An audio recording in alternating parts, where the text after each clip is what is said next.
Silver, and I'm the Associate Director of the Sweden Center for Writing at the University of Michigan, and I'm just chairing this panel. I guess I can lead it, and I'm chairing it, so I'm mainly going to introduce our speakers and the questions we're going to be talking about, and that will be my role today. So this session grew out of my interest in wanting to bring a number of the online conversations that have been happening fairly passionately in various spaces in our field into a face-to-face space so that we could talk about it together with each other a little bit further. And just as a way of framing the session, I broke them down in these categories. So discussions about the futures of writing instruction, where is first year comp going, where is writing instruction more generally going, what's happening in graduate education, how are we preparing future faculty in our field, how are they able to do the kind of work that we want them to be able to do, scholarly writing, and publishing. So these are questions I think that we're all probably pretty familiar with a lot of the conversations that have been happening around these. The questions then that our panelists are addressing more broadly, and they will address other questions too, but these are a breakdown of some of the questions. First of all, questions of scholarly identity. So how can we, within our own sense of engagement with technology, also be engaging not just with scholarly production, but with new kinds of knowledge? How can graduate education prepare future faculty to be change agents? The role of MOOCs, what does that mean for writing instruction? These are obviously, questions that open up a range of things and are fairly simplified in some areas. But and then what are productive approaches to and habits of mind for assessing digital scholarship? And how do we bring all of these questions of our pedagogical and scholarly identities into the classroom? So that's the broad framework for the, I don't know if I can call them provocations or short presentations that we'll hear today. Our panel has 5 members. Unfortunately, 2 of them are not with us today because of personal reasons, but they, well, I guess ironically for my hope to bring people face to face, they have provided videos because we wanted their voices to be here. And if anyone is tweeting the session, they were going to try to be on Twitter around this time if that was possible too, so they may try to either weigh in or at least they can kind of see some of the things that people were talking about. So if anyone wants to live tweet, we'd certainly be happy about that. So our first speaker, and I do that in quotes because she will be here virtually, is Joyce Walker, who's Associate Professor of English and Director of First Year Writing at Illinois State. And then we have Christine Blair. I'm just going to introduce you all at the beginning here, if that's okay. Who's Professor and Chair of the Department of English at Bowling Green State. Virginia Kuhn, who's also here virtually, who is at USC, and she's Associate Professor of Cinema in Media Arts and Practice. Jim Purdy, Assistant Professor of English and the University Writing Center Director at Duquesne, and then Cheryl Ball, who is Associate Professor of New Media Studies, Department of English. And each of these members of our panel has multiple roles too. Some edit journals, some, they play various roles. We're just kind of going with the very standard university title here. But part of the hope here is that their various roles and all of the roles that you play can come into the discussion as well. So that is all I have to say. I am going to pull up Joyce's talk. I do also want to point out that all of the materials, or most of the materials for this session, appear on the website. So if anyone wants to access a transcript of the video while the video is playing, or the slides while we're playing them, you can get at them from our session site. Could you write the URL up on the board there? Sure. It's the URL for the conference. Oh. And then if you go to session C09, okay. And it's all there at the bottom if you scroll down. So, without further ado, let me pull up. You're welcome to sit in the front row. Joyce. Or this Right, this is too quiet. You might have to plug in some kind of sound.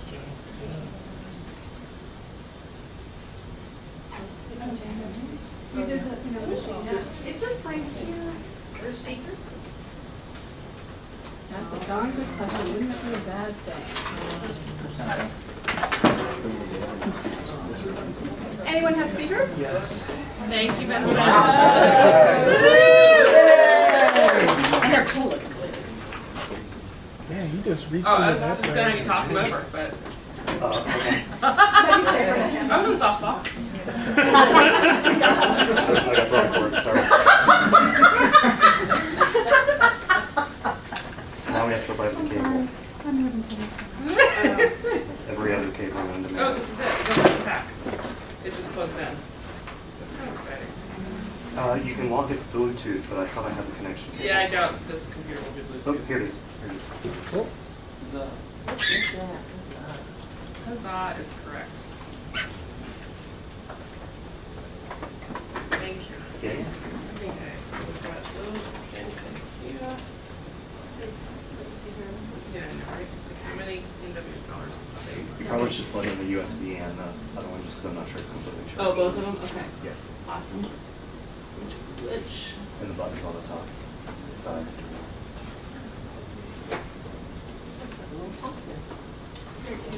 It's a grenade. Ah, yeah. It's cool. It is It is on. on, awesome. All right. Wait. Auxiliary. There.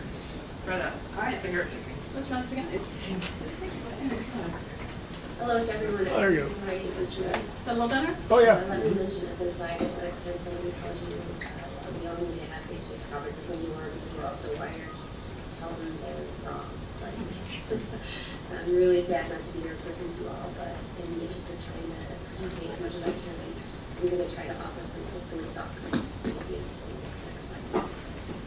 I'd like to talk about the broad notion of the scholarly identity that accompanies an identification with technology as not only a tool for creating scholarship, but as an environment in which to examine, explore, interact with, and produce new kinds of content. So in a way, I'm talking about graduate education, how someone becomes a computers and writing scholar, or new media scholar, or whatever you want to call it. But I think I'm also talking about undergraduate scholarship and just education in general, maybe just learning in general, actually.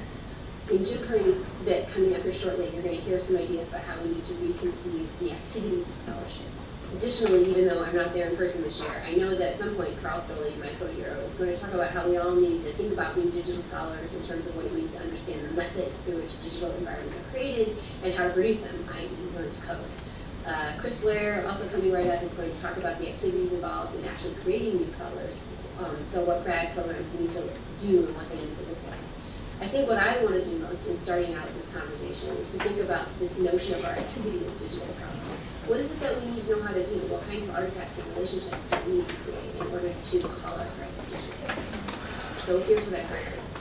1, we need to understand that producing digital artifacts ourselves and interacting thoughtfully in digital environments are key activities that help us have an embodied, yes, I am talking about where, understanding of what it means to live and work in a digital culture. But as I say this, I'm less than convinced that this means we all need to write our own software, or create digital dissertations, or articles, or books. I think what I'd say is that we need to immerse ourselves as far as we're able into the activities and activity systems where digital artifacts are produced. We need to, as John Berger has noted about the world in general, and I think it also applies to the digital world, give some thought about our looking. How what we see always excludes something, and how the act of looking shapes what we see. And I'd add that we need to give thought also to our doing. How do the ways that we produce and interact with scholarship, or just with everyday digital environments, shape ourselves, what we know, how we think, and how we can teach others? I think a digital scholar is someone who is not afraid to wade into new digital spaces and interact with new digital tools, but I don't think that scholar is someone who necessarily has equal expertise in doing all of these things. Secondly, I think we need to care about the proliferation of knowledge and how particular kinds of digital tools and technologies are now at the very center of all the ways we access and share information. Holy cow, doesn't this go without saying? As digital scholars, we're going to be in the thick of all kinds of coming conversations about how knowledge gets made and shared, and in a lot of cases, we're going to be in the front lines in terms of understanding how to create digitally literate citizen researchers. I know that my own interest in the ways that information can be created, shared, hoarded, transformed, etc., has been a really important foundation in how I understand my work as a writing specialist. I never forget that all of the students that we work with are living in a particular kind of world where accessing information and then sifting through to many results is part of what it means to be alive and learning in the 21st century. I think we should try to remain active in conversations, particularly about education, because the evolution of our education system in terms of technology, among other things, is going to turn out to be one of the really big conversations of the 21st century. We will certainly, I think, end up somewhere very different from where we started out. So we've got to do more than fuss about MOOCs or no MOOCs. We've got to think about how our technologies fit into both the ideologies of the citizens we produce and how educational technologies can be made to serve ideological goals. 3, we need to publish in and make arguments for the use of digital spaces to produce and share knowledge. I'll let Jill and Cheryl talk more specifically about this topic, but I want to note that I don't think it's enough to just be in digital environments or even just use digital scholarship venues to publish, although obviously these are important. I mean that we need to think about how our positions as digital scholars allow us to have a front row seat in observing and participating in new ways of disseminating knowledge. We need to use these tools and make arguments for these tools. Don't let I'm afraid of not getting tenure stop you from thinking carefully about all the ways that your work as a scholar of the digital places you advantageously vis-a-vis the information flow. So yeah, I know, get tenure and all that. But also, just get out there and interact with the world and pay attention to how people use and need to use digital tools to do good work. 4, we need to support an open-ended and flexible definition of digital scholarship. Don't close doors, I'd say. Figure out ways to get people interested, graduates, undergraduates, your neighbors, the folks at your kid's school, and having a more thoughtful, research-oriented relationship with the technologies they use. Do this in your own work, all of it, and try to help others do it as well. And finally, remember to breathe. Again with the wetware, I know. I just want to add that one of the things I always loved about this community is its cheerful, less than authoritative approach to things like scholarship and academia. I like the possibility. I like that we have teachers and students, folks talking about scholarship and publishing and teaching undergraduates all at the same time, and that people are excited to talk about projects where 10-year-olds make movies, and also projects where academics are learning to code. Keep it up. Enjoy the physical interactions at this conference. Be relaxed, learn, and try to keep the competition and one-upmanship to a minimum. If we're going to do this digital scholarship thing, I just don't know why it can't also be fun.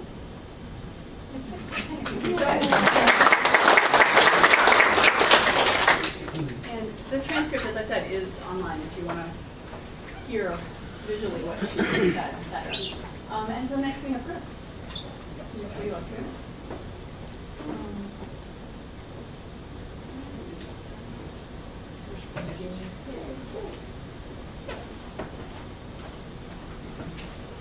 Good afternoon, everybody. Wow, this is great. One of my other roles is that I teach in the Rhetoric and Writing Doctoral Program at BGSU, so the question of graduate education is front and center on my intellectual radar. I think the question of how graduate education can better prepare future faculty in the discipline to be change agents is actually not a new question. It is a question that this field has been asking for a very long time. Some people in the room have been asking that question, and certainly some of the people, lots of people in this room have functioned as change agents, including our colleague Cheryl Ball, who's sitting on the floor up here. I want to look at it from a historical point, though, because I think that even though the technologies, I mean, we've gone from MOOC to MOOC, even though the technologies are changing, many of these questions have, in fact, remained the same about the politics of teaching our students to pay attention, as Self argued in 1999, and that seems like a very, very long time ago, but really in some ways it's like yesterday, given that we're still asking that question. So what I want to do in the few minutes that I have is just use that trope. I feel like I have to be like on some sort of lazy Susan here. We're really sad we don't have a remote. We could have done jazz hands or something like that. But I want to use Self's trope of paying attention to sort of focus my remarks on what I think we should pay attention to. So one of the things we have to pay attention to is curriculum, obviously, at the graduate level. And I think that this is a pressing issue because it's a very recursive relationship between undergraduate education in multimodal composing and graduate education in multimodal composing, because we're very good at talking about what we want our undergraduate students to be able to do as literate citizens. I think we forget, as I sort of turn this way, I think we forget that in order for that to happen, we need to train our graduate students to do that. And some of you might be sitting, standing, kneeling here thinking, well, yeah, duh. But when we come, despite the size of this crowd, when we come to conferences like Computers and Writing, I think we have to remember we're talking to each other. We're not necessarily talking to the people who need to hear this in a more pronounced way. So certainly paying attention to curriculum is very important. paying attention to genres and modalities within the curriculum. So for example, my own work is focused a lot on particular genres like electronic theses and dissertations and electronic portfolios, and I know there are a number of people again in the room who have done that work. Those are important genres that some of us have really been taking advantage of in both the graduate and undergraduate curriculum. At the same time, there's still more we could be doing. So at Bowling Green we have an electronic dissertation repository, and so often it becomes more like to save your Word document as a PDF and then upload it to OhioLink, which is Ohio's university library system. So I think we have to think about how we're not taking advantages of the affordances of various genres. Even as we think about those genres, though, we have to think about newer genres. So how should we be teaching code literacy? How should we be focusing on gaming literacies? How should we be thinking about designing not for the big screen, and this is a big screen, but for the small screen? And some of us, again, are change agents in that regard, and we need to ensure that that type of innovation really trickles back down to our graduate students so they can in turn share that knowledge with their own future student populations. Ultimately, we also need to help students pay attention to politics. Because again, we're sitting here, we're sitting, standing, kneeling, talking to each other, but the reality is they're going to go into English departments, humanities programs, writing programs, where attitudes toward what constitutes a text and whether your scholarly production in multimodality is worthy of tenure and promotion is an ongoing question. So there's those types of issues. And there are other types of systems that we go into as professionals in rhetoric and writing, particularly university learning outcomes where writing is still very much defined as a print-based literate activity. So students need to be aware of those and how to negotiate over time, because ultimately they are the future of reshaping the values of the units in which they reside. And again, I know that's no surprise to anyone, but I think that they and we need to be able to educate colleagues and administrative leaders especially about these new shifts in digital teaching and research through a form of rhetorical modeling and through a form of, I would argue, reciprocal mentoring. So one person I think who's done this very well is Deborah Journet at the University of Louisville. If you remember back from a few years ago, she published a computers and composition piece after her experience at DMAC, Digital Media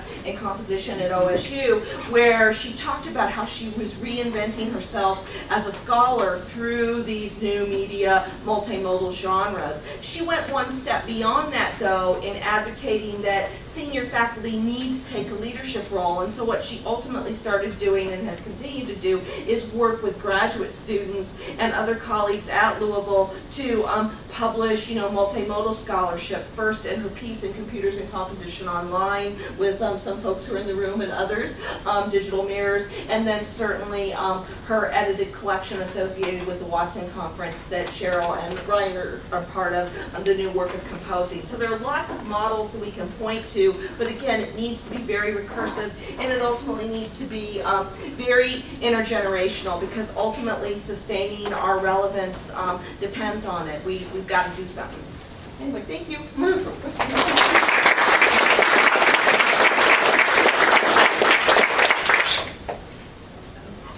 thank you. We're going to go quickly back to video, and then that will be our last virtual presentation.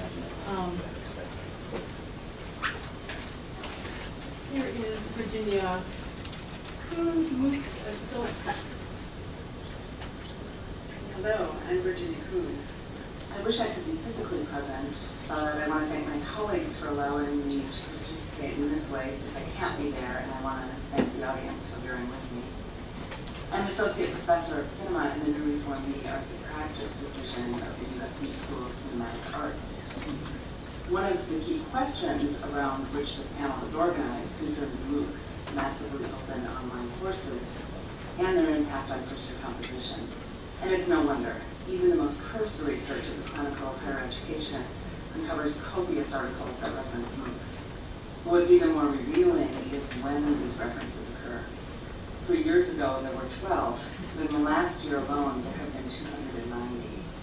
A search of inside higher ed reveals quite similar results. Whether it's Coursera, Udacity, or Khan Academy, MOOCs have captured the pedagogical imaginary across all disciplines in a way that's fairly unprecedented. This MOOC mania does, however, bear some resemblance to the hype surrounding initial computer integration into education. Like those early sound bites, MOOCs will either revolutionize education or ruin it. They will democratize access or stratify university education, widening the chasm between elite institutions and all others. Besides this hype, though, there's little evidence that these private companies are applying the principles of connectedness and distributed learning that George Simmons and Stephen Downes pioneered in 2008. While these issues are complex and compelling, for me the most interesting area of inquiry centers on the actual texts that comprise a MOOC. You see, the architecture of computer networks has only recently been able to accommodate the advances in graphics processing units, which allow online hosting and streaming of these big fat video files. But the impact is enormous, and I don't think that's hyperbole. Video is everywhere. Not only do we view it, we produce it. Indeed, much of my work centers on the premise that digital technologies endow filmic texts or video text with book-like qualities. Unlike the ephemerality of early television and cinema, video texts can be analyzed in a sustained way. They can be stopped, started, and studied with relative ease. In this light, we might view MOOCs as libraries that house these video texts. And flipping the classroom, that term that's been bandied about for assigning a video as homework and reserving class time for discussion, we can see that it's actually based on a lecture model. If we instead view these videos as the textbooks that students are assigned to read in preparation for classwork and discussion, then this flipped classroom is pretty much business as usual. And this seems to be what Coursera has recently realized. On May 29th, they announced a shift in their approach. They will partner with 10 public institutions to explore, quote, campus-based MOOCs, unquote, or blended learning. As one astute article notes, rather than competing with state universities as originally planned, they were going to insert their rockstar faculty's lectures, they will now compete with Blackboard and other course management systems. It is the composition of these video texts, then, that should concern us, just as the composition of alphabetic text has been our focus to date. A number of companies are in the video making business, and many see educational video as a huge market. Indeed, Kaltura, the video platform that offers both hosting and online editing, is holding a summit next week. And the promotional materials explicitly link commercial video with educational video. While it's not that I think there are no overlaps, pedagogy and advertising are, or should be, rhetorically discrete endeavors. Moreover, rhetoricians ought to be actively weighing in on the ideology inherent in cinematic language, as well as in the content that it relays. And some are. Khan Academy videos have been called out by subject matter experts as being flawed and have given rise to mystery theater-style parody videos. Or take the case of Common Craft educational videos. The Common Craft goal is explained in a recent book called The Art of Explanation, which was written by Lee Lefevre, who founded Common Craft. Lefevre makes a case for creating videos that explain complex ideas in plain English. And he notes that Common Craft has been hired by educational institutions, and further that the Common Craft style has emerged. It bears noting that nowhere in this art of explanation is the word rhetoric even mentioned. What happens when complexity cannot be represented in plain English, and or when such companies who work with little, if any, scholarly input simply get it wrong? There are numerous examples of flawed logic in the down-home style narrative of Common Craft educational videos that cover topics such as plagiarism, RSS, and Twitter. But perhaps the most egregious example comes in the advice for constructing a video explanation. The recommended 3-minute length includes general guidelines, one of which is trade accuracy for understanding. This advice is later repeated in the description of a successful explanation This time is a lesson learned, since the creator was willing to trade accuracy for understanding. Without belaboring these examples further, I'd like to just close by noting that if we consider writing with video as an extension and evolution of the academic essay, then the implications of this MOOC-inspired provocation for writing studies are numerous. Thank you.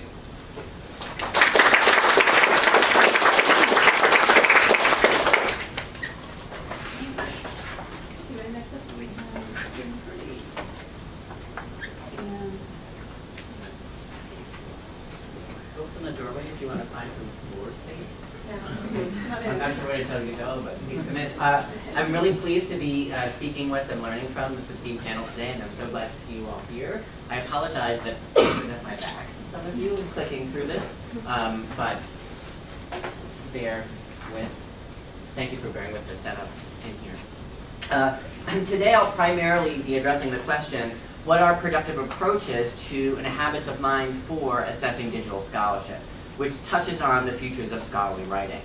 My thoughts come out of work I've done with Joyce Walker, who you heard first, analyzing the multiple digital forms that academic scholarly work takes, and considering what it means to evaluate scholarship in an age when print is no longer the default form of scholarly activity, if it ever was, as well as my own research into students' digital writing and research practices. This question has particular exigency for me as I'm speaking about it as someone submitting for tenure and promotion digital scholarship in an English department where no one had ever done so before. And thus, I'll be extending the question, what are productive approaches to and habits of mind for assessing digital scholarship, to productive approaches and habits of mind for submitting digital scholarship for assessment.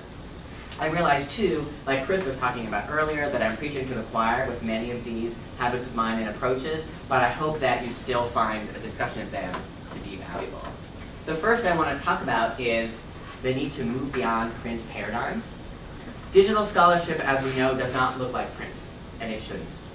English studies' primary focus on print venues and our reliance on limiting factors such as blind peer review, a venue's scarcity, and low acceptance rates as indicators of success can be problematic for digital work. Thus, page length, publication by university press, number of citations in print, impact factor, etc., may not work as metrics to measure the rigor of digital scholarship. Whether they are effective metrics to measure print scholarship is another question. We need to consider other means to measure rigor and impact, a point that I'll return to in a moment. Here, I'll note briefly the importance of explaining explicitly how digital work is rigorous. Don't assume that reviewers are going to see it. This may entail identifying traditional markers of rigor as well as new ones. For example, addressing file size, hyperlinks to and from, search result status, treatment in the blogosphere, etc. The point here is not that digital scholarship lacks rigor or does not perform in recognizable scholarly ways. In Scholarship on the Move, Joyce and I found that the rhetorical moves that we conceive of as characteristic of traditional scholarship are often found in digital scholarship. Things like explicit argumentation, speculation, implicit association, dialogic exchange, and formal enactment. Rather, my contention is that we, as evaluators and submitters, can't limit ourselves to showing that digital scholarship is like print. Scholarly activity happens in new ways in digital spaces. They allow for extending our definitions of the scholarly and provide new outlets for productive knowledge-building work. We shortchange the potential impact of digital scholarship when we only evaluate and frame it through a print lens. Spaces like Twitter, TechRed blogs, for instance, can serve as a direct outlet to more scholarly publication, most formal scholarly publications, That is, the ideas explored and developed in these spaces frequently find their way into scholarship and play a role in the development of ideas and knowledge, and that work matters and needs to be recognized. The second approach of habit of mind that I want to talk about is to focus on activity, not just form.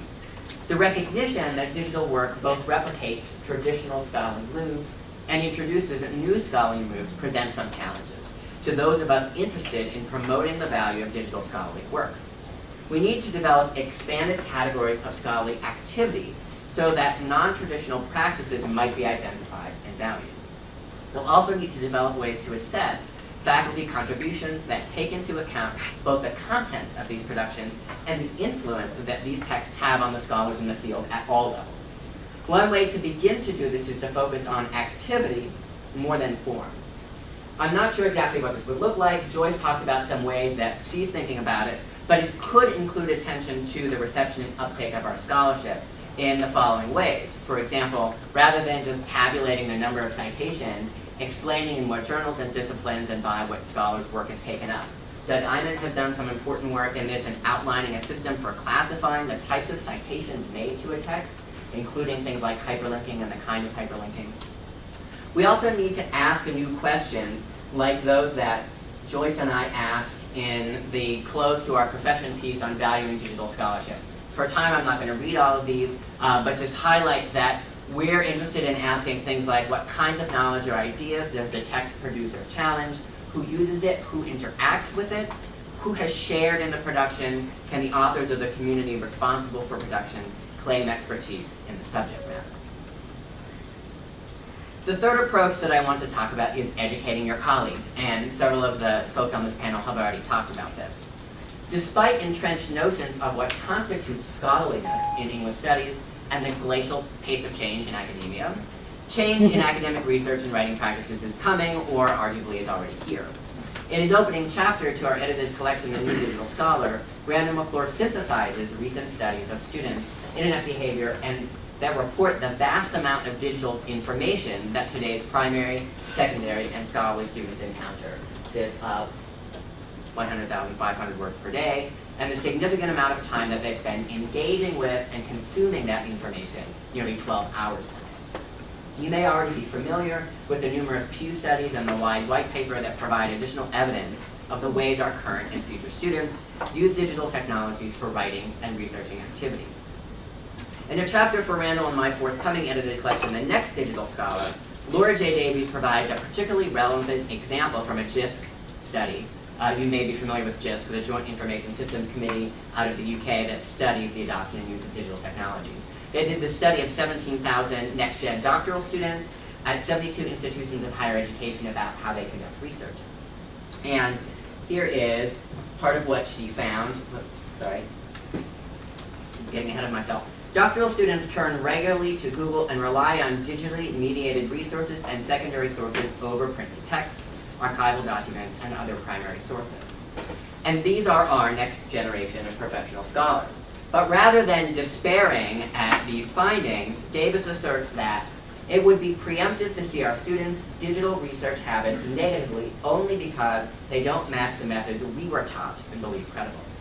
And she goes on to argue that rather than providing evidence of detached disengagement, students' web browsing behaviors can serve as a precursor to what she calls distant reading, and thereby help them cultivate the ability to choose better sources in academic writing. I've similarly argued elsewhere that teacher scholars do better to attend to how students use resources like Wikipedia and Google rather than simply to criticize or dismiss them, and that they use them in more informed ways than we oftentimes give them credit for. My point here is that without proselytizing doom to your colleagues, you can counsel them that much scholarship already exists in writing studies that can offer ways to help them understand these practices and to read and analyze texts that look different than the print monograph.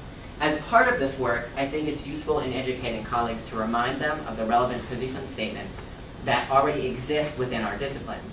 I'm not going to read this all for time, but this is an example from Tenure and Promotion Packet that gestures to statements like the 2007 MLA report from the Task Force for Evaluating Scholarship for Tenure and Promotion, and the C's 1998, notice the difference there in years, Promotion and Tenure Guidelines for Work with Technology.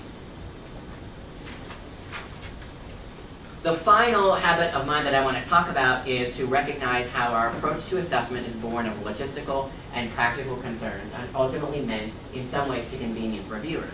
In other words, colleagues who review your scholarship may have many other tenure and promotion files to review and will have other responsibilities competing for their time. So they're tasked in some sense with completing the reviews quickly. Traditional systems of review and logistical procedures, both within English studies as a discipline and within individual departments and universities, have arisen around these kinds of needs. So they're not natural in that sense, Being asked to put photocopies of all of your publications, teaching evaluations, and service documentation in a gigantic 3-ring binder is a convention. So readers can flip through everything in one sitting. You can ask that these conventions be changed to best reflect your work or those of your who you're reviewing.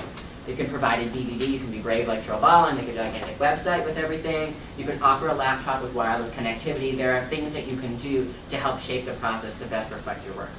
I'm going to stop there and say that I look forward to hearing your thoughts and ideas. Thanks.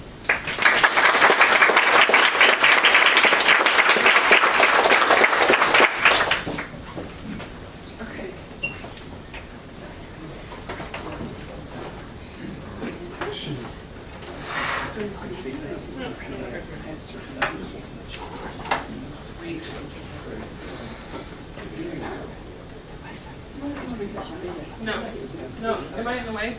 Just go in here. Why is it not? You get to see my presenter's notes for a second. I know. I am indeed starting with a failed project that had an unexpected deliverable. Because like, who doesn't want to see that? I don't want mirror displays. Thank you very much.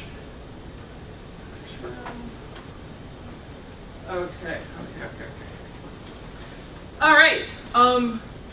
I want to thank Joyce and Becky for bringing me to Texas Tech last week, where I could give a preliminary version of this talk in 30 minutes, which now I'm crunching down until 5. 8? Oh, good. Okay. Well, 5 won't actually go over 8. Okay. I want to talk about the futures of composition in how we publish. And while this lightning talk dovetails on something that each of our previous presenters has talked about, I'm going to focus on the specific project that I've been thinking about and working on with a bunch of folks over the last 6 months, which will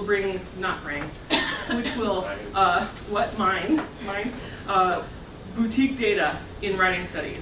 And I have to credit Carl Stolle for introducing me to the term boutique data back in February at the Network Humanities Conference at UK. Okay, so this failed project that I wanted to start with. 3 years ago, Kairos got an NEH Digital Humanities Startup Grant to create plugins for open journal systems that would allow OJS to handle the kind of multimedia scholarly content that Kairos publishes. Because if you're familiar at all with open journal systems, it's an editorial content management system for print put online journals. It's used in like 15,000 journals worldwide. It's been around for about 10 years, but it doesn't do multimedia stuff. As part of the process of trying to convert Kairos to this CMS, we needed data to put in the database because it's all run on a database. And we were like, oh my God, we don't have data. Like we have HTML files in Kairos, but we don't have a content management system and we didn't have a lot of metadata at the time. So we undertook the process of mining metadata, which this is an example of, from every web text that Kairos has ever published up through the 17.2 issue, and every media element that has ever been published in Kairos. Holy shit, it's a lot of media elements. This is just a screenshot from one of the Excel files that I had 15 students at a digital publishing class mine for me in the spring of 2011. They learned a lot, don't worry, it wasn't cheap labor. What? It was, but they learned a lot. What we discovered from this mining project, and I won't talk about the undergraduate pedagogical implications of this today, although those are very cool, but what Kairos discovered from this process is that across these 32 fields of metadata that we captured at the web text level, which was this one, sort of big author title abstracts, which we had to write because Kairos doesn't collect abstracts for its web text, so that was fun.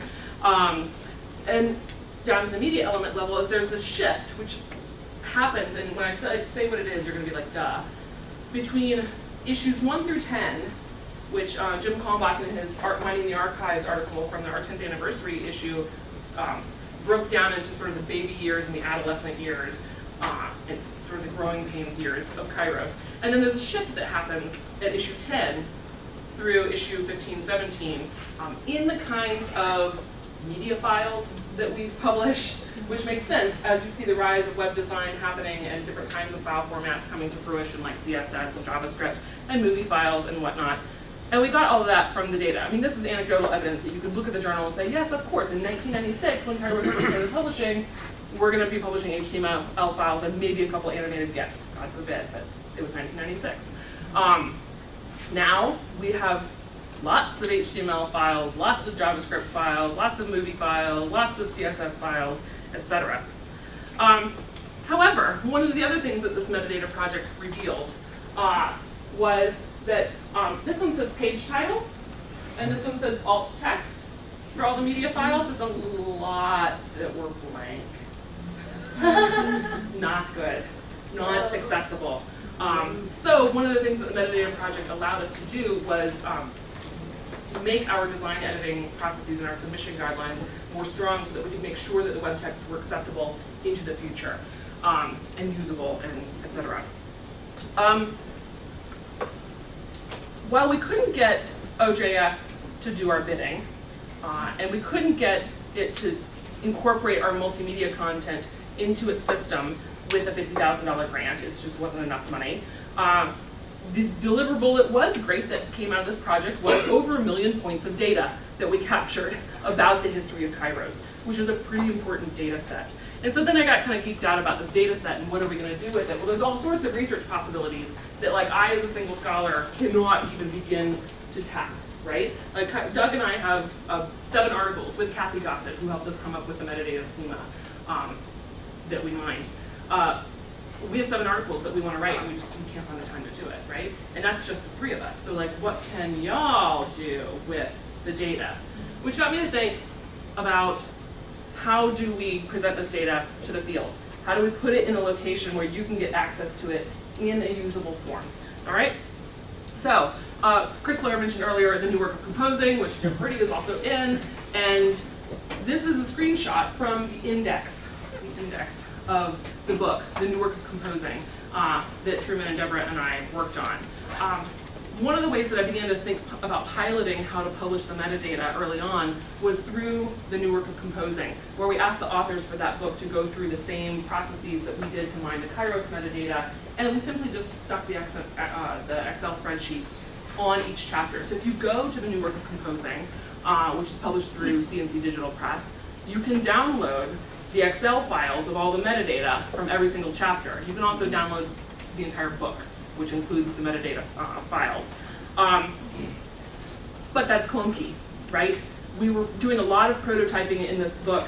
It took us 5 years to build, and Truman did so much work to get the interface for this book to work that at some point we just had to pull the plug and say, we're done, we're putting it online, right? And thank God Cindy and Gail agreed. But this practice of figuring out what to do with this metadata led us to bigger questions about how do publication venues deal with this kind of work? What are the storage possibilities? What are the management possibilities? Which leads me to some of the future, current and future projects that I'm thinking about and that I wanted to present to you. And I'm not going to talk about all 4 of these. I just wanted to show you the pie chart so you can get a sense of how I'm thinking about the interrelationship between these projects, some sort of next-gen publishing stuff on the WAC Clearinghouse with the writing series. If you're not familiar with that, it's just a new print linear series with some multimedia elements embedded in it that have started with the WAC Clearinghouse and the research exchange. I'll talk about that in a second. This one I'm going to come back to.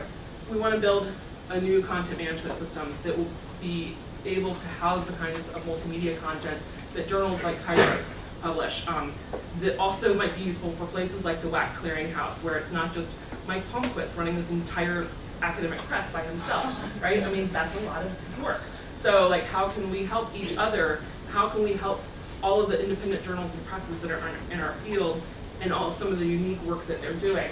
And then outreach is such a huge part of this that I want to sort of, that's my bag is editorial pedagogy. How do we get people thinking more about publishing as part of a foreground of our academic identities? Okay, so very briefly, I want to talk a bit about REX. Have you all heard of the Research Exchange Index? A couple of folks. through my work with the WAC Clearinghouse and just sort of on the writing series and knowing Mike Palmquist and Joan Mullen having been my department chair, she's one of the founding members of the Research Exchange Index. It's Joan Mullen and Jen Fishman. I told them as I became familiar with this project that it was a very confusing project for CNW scholars because we didn't understand exactly what they were trying to accomplish. And so they sort of brought me on board to advise them in some ways about being able to reach this community. So I'm doing a little bit of outreach here today. REX is essentially a peer-reviewed database of research summaries. So we all collect data to do our research, right? And some of us don't always think of that as data, but I think the CNW crowd is more prone to thinking of our research as data-driven than folks in traditional rec, folks who go to C's, right, as a comparison, which is the folks that they're trying to reach. I'm like, no, you need to bring the CNW people in because we know what we're doing. Right, but we do surveys of the field. We do, like Michelle did interviews with technology training people and technology scholars. We collect data for our dissertations that are based on student texts. We do interviews, we do quantitative and all sorts of qualitative research. We do metadata mining projects, right? REX publishes a brief summary on what those projects are about, okay? It doesn't conflict with the peer-reviewed scholarly articles that you might be publishing in RSQ and 3Cs and CNC and stuff like that. But what they didn't do, which confused the hell out of me at first, is REX isn't a data repository, which is what I thought it was going to be. But they're not quite there yet. They're still trying to convince the C's crowd to do these research summaries, right? So like if you have research that you're doing, go write it up in REX and you'll get another peer-reviewed article out of it, right? That's basically the equivalent. So then I thought, well, we really need a place to put stuff like the Kairos metadata because I'm selfish, right? And I want a place to publish this work. And that's where rhetoric.io comes in. Now, again, I have to thank Carl Stolle for the name of this project. There was a bunch of us standing around at the Network Humanities Conference in February, and I realized that we were all essentially working on these boutique data sets. Michael Neal had the FSU postcard archive, I had Kairos metadata, Colin Brook and Derek Mueller had worked on the 3Cs archive in the past and still have control over that data. And I'm like, how do we build something that goes out into the field so that other people can have access to it? So Carl ran out, as he's wont to do in such a loving way, and bought the domain name, rhetoric.io, which is we both geeked out. He texted me and he's like, I got rhetoric.io, isn't that awesome? And I'm like, that's totally awesome. He's like, it stands for input output. I'm like, I know, that's so awesome. So it's like, I geek out for it, right? So at rhetoric.io, we will have a, well, let me explain to you what it is, and let me tell you the other people involved. So it's the initial advisory board is me, Carl, Michelle Sidler, Doug Iman, Michael Neal, Colin Brook, and Derek Mueller, and Therese Graven. Okay, so rhetoric.io is a boutique data repository for writing studies and related fields. This is meant to be a complementary project to REX, because REX you can still publish the research summaries, but all we want in rhetoric.io is the data. The mission of the project is to provide an institutionally independent, centralized location for writing researchers to make their own data sets public.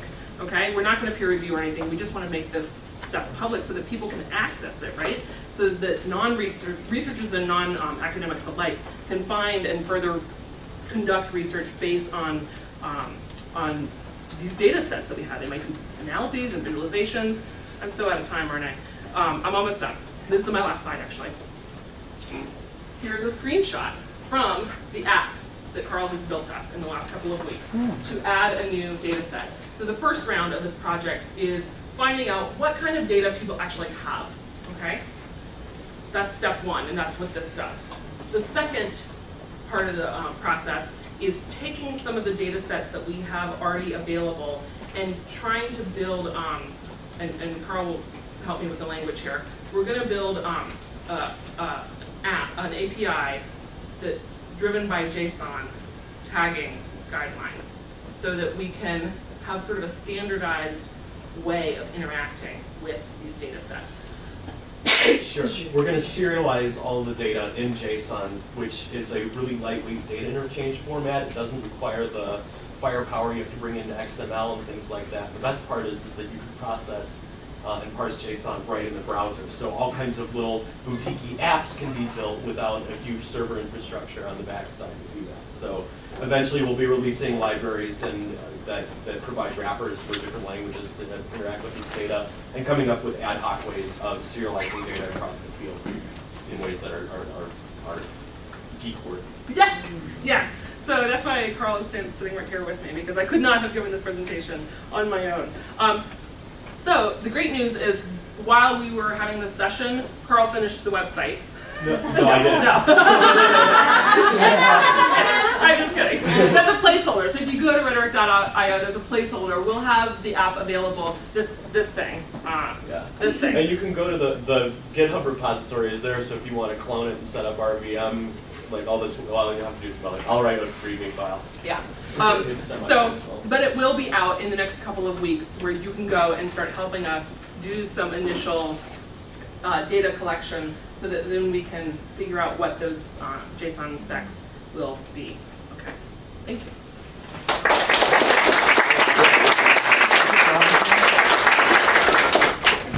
So we have, like about 30 minutes, no, 25 minutes for Q&A. And just general discussion.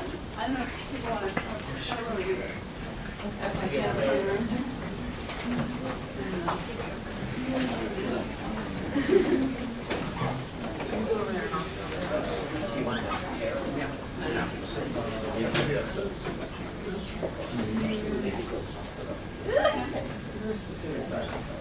Yes, Becky. Well, you know what I'm going to ask, because we talked about it in Texas Tech, but I personally think the idea of a data repository is kick-ass. But I have a fear that there are some IRBs out there that are going to have a little heart attack when you say, I'm going to, yeah.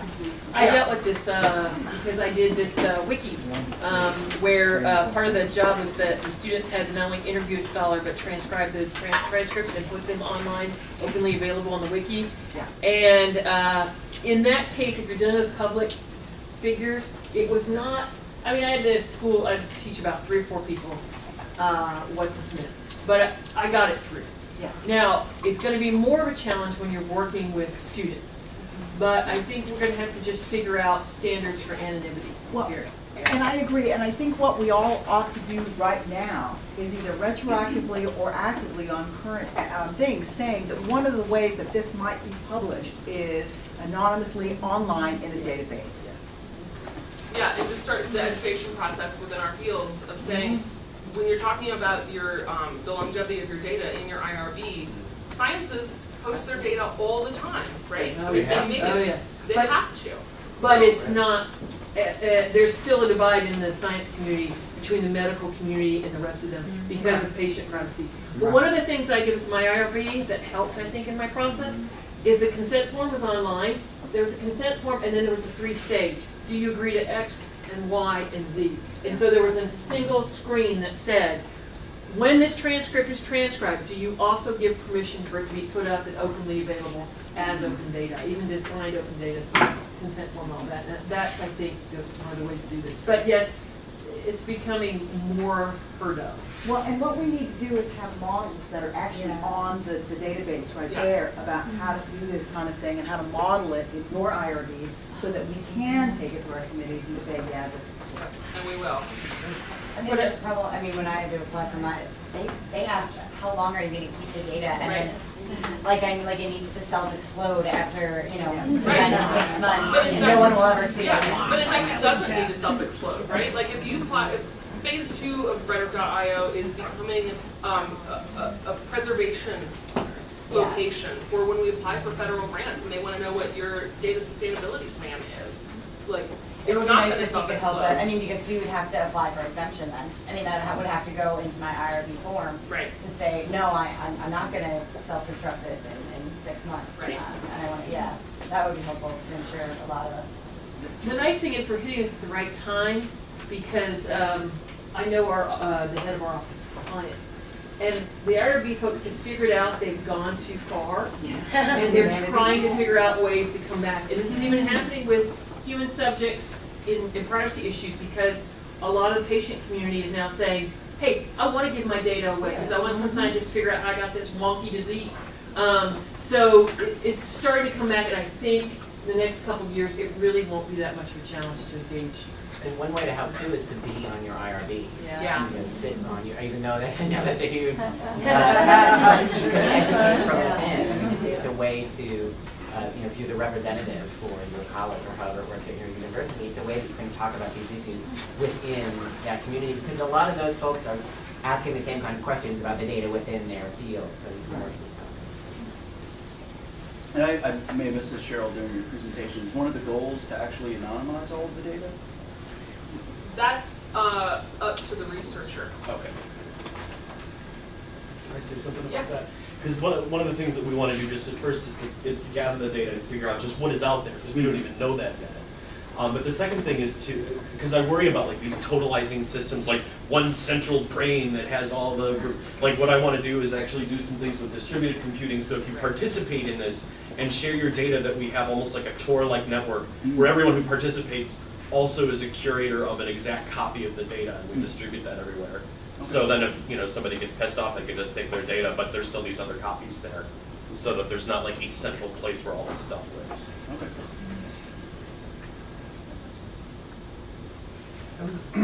I'm mostly here because I'm interested in issues of intellectual property and copyright, and I'm wondering as these data sets become public, sort of where those conversations might overlap, and if any of the panelists can enlighten us about that.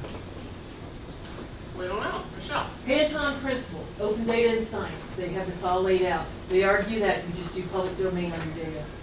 If you go to Panton, I think it's pantonprinciples.org, they have a whole setup for this. And that's been the basis of another organization called the Open Knowledge Foundation, which is mostly Europe and is making its way to this country. And they're becoming sort of a big organizing principle for open data. So it's all, they've already laid it out for science. I think we need to tweak it a little bit, what we do, but a lot of it's already there. So is that something that would have to happen at the beginning of your data collection, or is it just assumed that during your data collection that you own that data and have the right to make it Creative Commons or open? I'm pretty sure you own your own data. Unless it comes from a grant, but the grant agency owns it. Yes. But these are the questions that, I mean, like, yeah.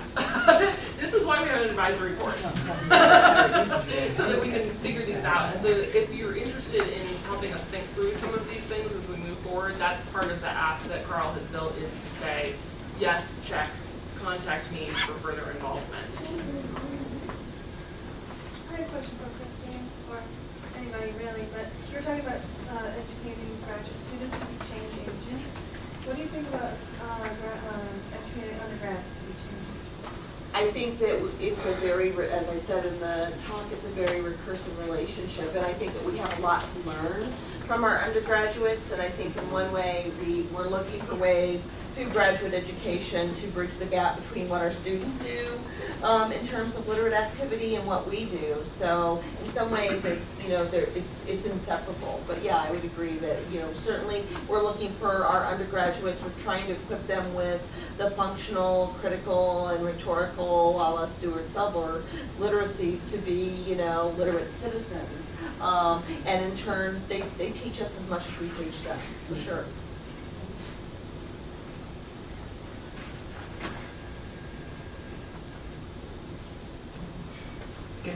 I do have one other question. So I looked a couple years back and just haven't had a chance to do anything with a whole lot of the research on why graduate students either opt to do multimodal composition or don't opt to do that. And there's lots of things like fear, not enough time to play with the equipment, not learning it, that kind of thing. And in parallel with that, got copies of quite a few of the syllabi from graduate level courses for a couple of years.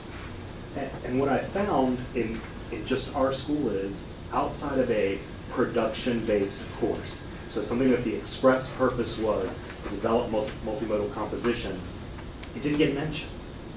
And so there's kind of this chicken and egg cycle. I mean, I'm all for it. I think we should be doing it. And I think obviously the grad students are the key because they're that next generation that we're going to be out there doing this. But if no one else is in the department is saying out loud, at least at this point in time, I'm willing to look at your video, or I'm willing to have you create a web presence or a blog or a Pinterest board or whatever the hell it's going to be.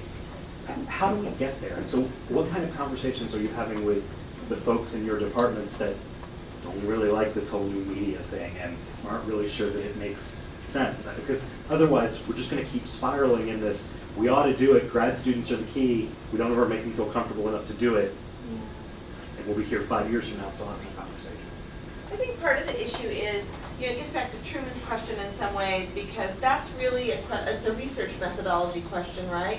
And in some ways, even though we do digital writing research, we're not always the people who teach the research methods courses in graduate programs. So it's very much a shared responsibility. And so I think part of the issue is how quickly do you start? So when students come into doctoral programs, for example, they're so busy, the academic labor of getting through coursework and preliminary exams, that you're right, there isn't enough time to get them thinking about the role that multimodality plays, not only in data collection, but also in data representation. And that's why when you get to these genres like a digital dissertation, it just looks like your ordinary PDF with and admittedly Acrobat Professional is very robust. You can do all sorts of things, video and audio, etc. But most people don't have the opportunity to take advantage of it. But yeah, it's not just computers and writing specialists. It's, as Cheryl suggested, it's reaching out to you more general rhetoric and composition colleagues. And as an English department chair, I really strongly believe it's something that English studies needs to grab a hold of. And we could have conversations about now why the digital humanities is so hot, as if technology is suddenly entered English departments, but I don't want to go there. But now that our colleagues are thinking about that more consistently, I think there are opportunities to have those conversations. But you're right, we have a long way to go. Well, Christine, it goes to your earlier comment about going back to the curriculum. And that's what you're describing. I wanted to ask too, sort of in the same vein as Vince here, in terms of hearing as somebody who is hopefully going on the job market soon, what I hear all the time is the pressure to publish. And that if you even want a job, you have to have something published. And they don't mean digital, they mean print. And it's like, well, I would love to do all of this digital stuff and I would love to partake in it and, be a part of the revolution and all this other stuff. How do you address that tension when you're told you can't even get a job unless you publish something in print? I don't think that's true. I mean, we hired somebody this year, and I'm pretty sure her only publication was digital. Yeah. Could be wrong about that. I mean, it helped that it was a Kairos publication. But no, I have no idea. But I think it depends on what is your job description, right? It's like I was saying yesterday in DRN, what are you being hired to do? And so if you're being hired to be a digital media specialist or digital composition specialist, then maybe it makes sense that your piece is, digital.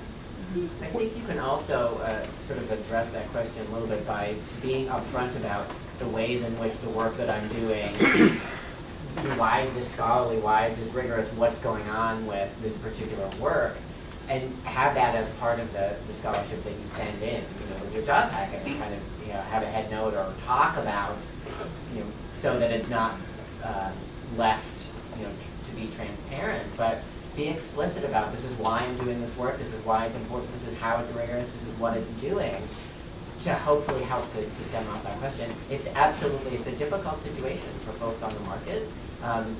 Putting all your eggs in one basket, the digital basket is scary, but I think sometimes folks who are looking at those materials in English Studies department, it's not that they're resistant to it because they, we don't want to do that, but they don't know how to read it. So if you can help them with that, then that can address some of that. I see the way that it's working. Get your recommenders to mention it and talk about the importance of that piece too.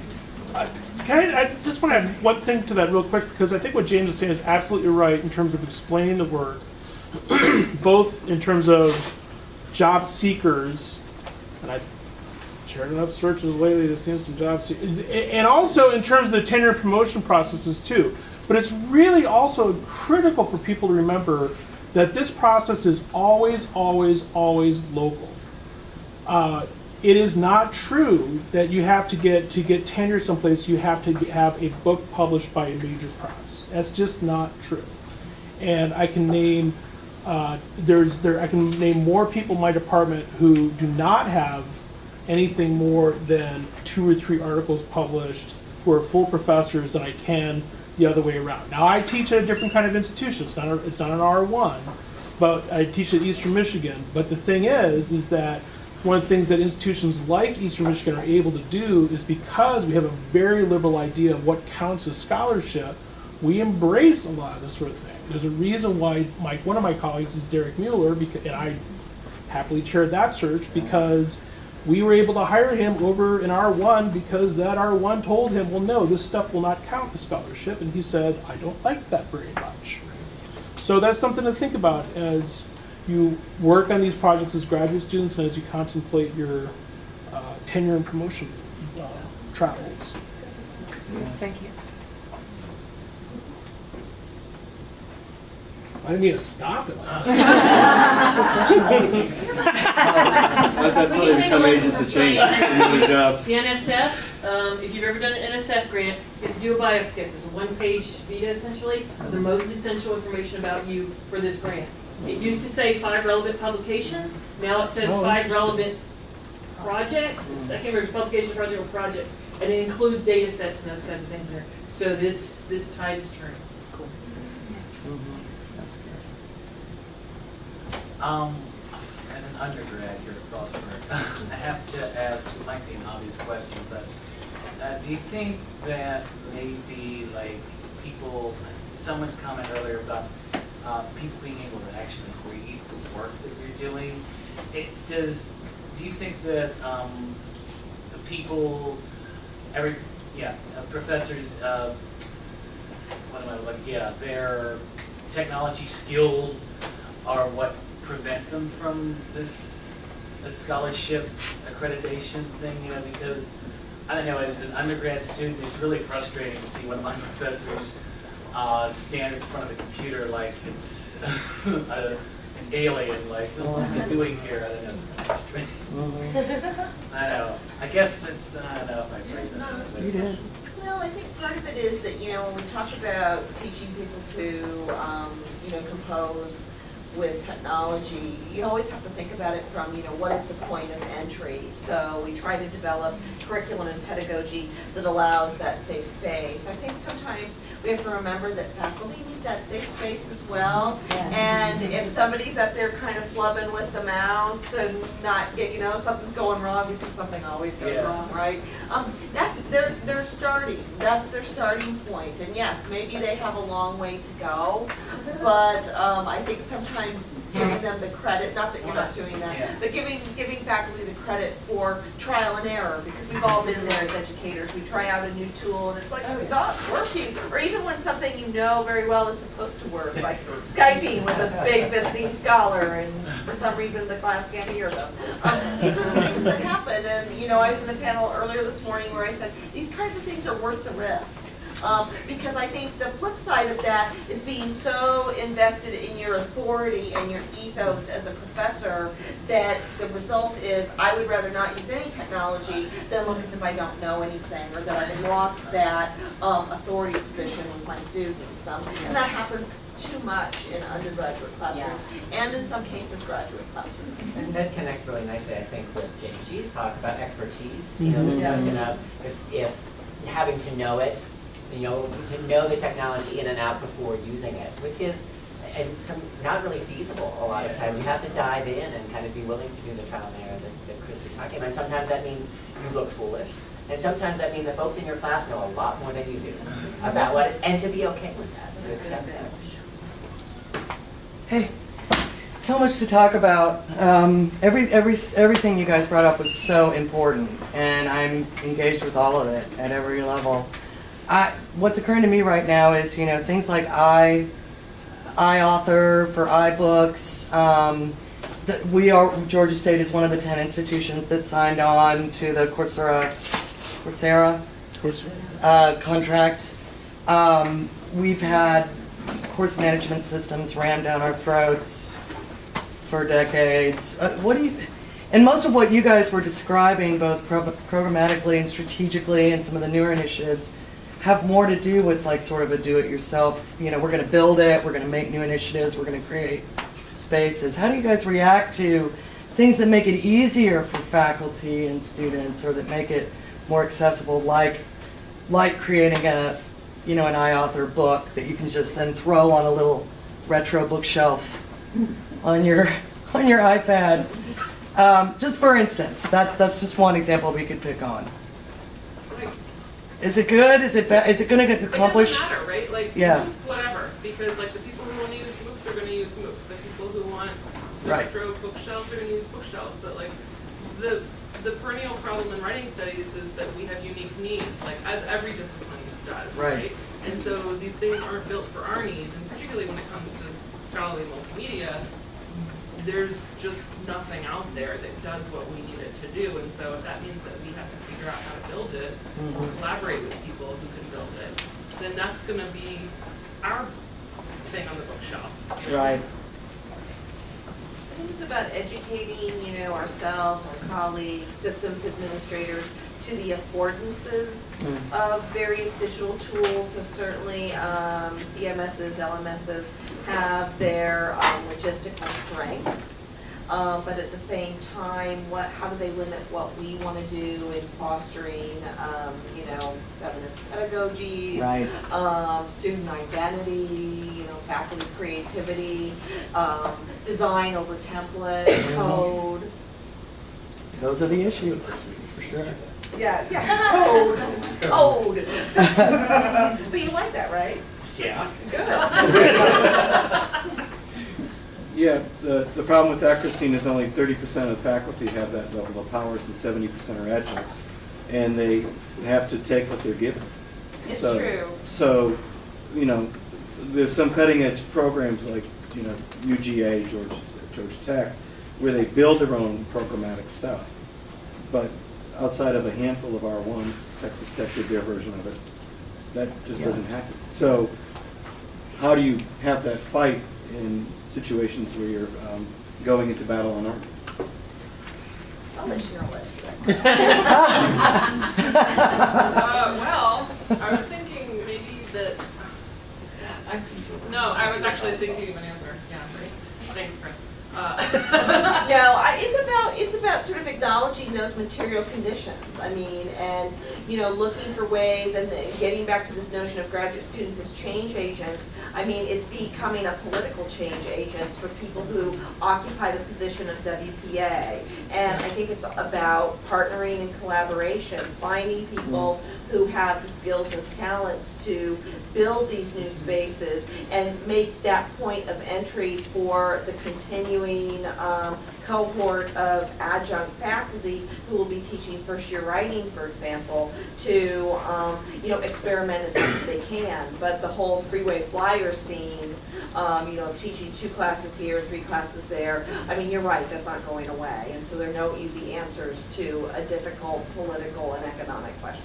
But we also, and we can't assume that, poor adjuncts, right? That 70% all falls within that, poor adjuncts model, right? Because adjuncts are also graduate students sometimes, right? And so they are in these programs learning the same things that we are. They're just in a different job situation for many, many reasons. There's a lot of adjuncts who, if they want to, can do the same things that tenure track faculty members are doing with technology, right? Like, my university uses Blackboard or Sakai or whatever the hell they're using this year. Like, screw that, right? I learned enough to tinker to use my own system. And it's not great, but it works for me, and I can bring it with me wherever I go. There's nothing necessarily stopping adjuncts, and I know this is a broad stroke, but there's nothing stopping adjuncts from using their own system if they have decided, if they have learned and made a decision that that's what they want to do, in some cases.